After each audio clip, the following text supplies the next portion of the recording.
السلام عليكم. لا تنسوا الإعجاب بالفيديو والاشتراك في القناة تشجيعا لنا لنستمر بنشر المزيد إن شاء الله. تشهد عدد من مناطق المملكة ابتداء من اليوم الثلاثاء تقلبات جوية قوية تتمثل في تساقطات ثلجية مهمة وانخفاض ملحوظ في درجات الحرارة، إضافة إلى أمطار غزيرة، وذلك إلى غاية يوم الخميس المقبل.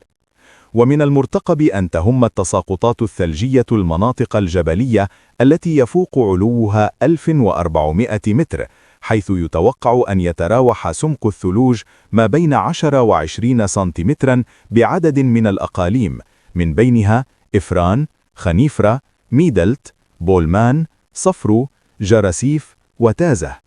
كما ينتظر تسجيل سماكات تتراوح بين 5 و10 سنتيمترات بكل من أزيلال، بني ملال وتنغير. وتمتد هذه الحالة الجوية من صباح اليوم الثلاثاء إلى الساعات الأولى من صباح يوم الأربعاء. وفي السياق ذاته ينتظر تسجيل موجة برد قوية، حيث ستتراوح درجات الحرارة ما بين -4 و-9 درجات بعدد من المناطق الداخلية والجبلية، من بينها تنغير، الحوز، ميدلت، بولمان، ورزازات، تارودانت، أزيلال، بني ملال وإفران. كما ستتراوح درجات الحرارة ما بين 0 و-3 درجات بكل من فكيك، خنيفرة، شيشاوة، صفرو، تازة وجراسيف، وذلك خلال يومي الثلاثاء والأربعاء.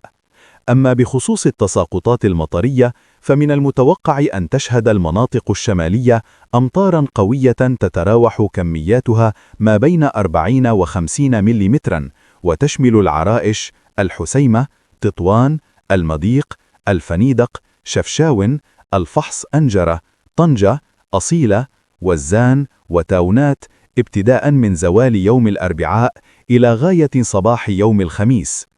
كما يرتقب تسجيل تساقطات مطرية قوية بالوسط الجبلي، خاصة بكل من صفرو، إفران، تازة، أزيلال، بني ملال، خنيفرة وميدلت، وذلك من مساء يوم الأربعاء إلى غاية ليلة يوم الخميس. وتدعو السلطات المواطنين إلى توخي الحيطة والحذر، خاصة مستعملي الطرق بالمناطق الجبلية، ومتابعة تطورات الحالة الجوية خلال الأيام المقبلة.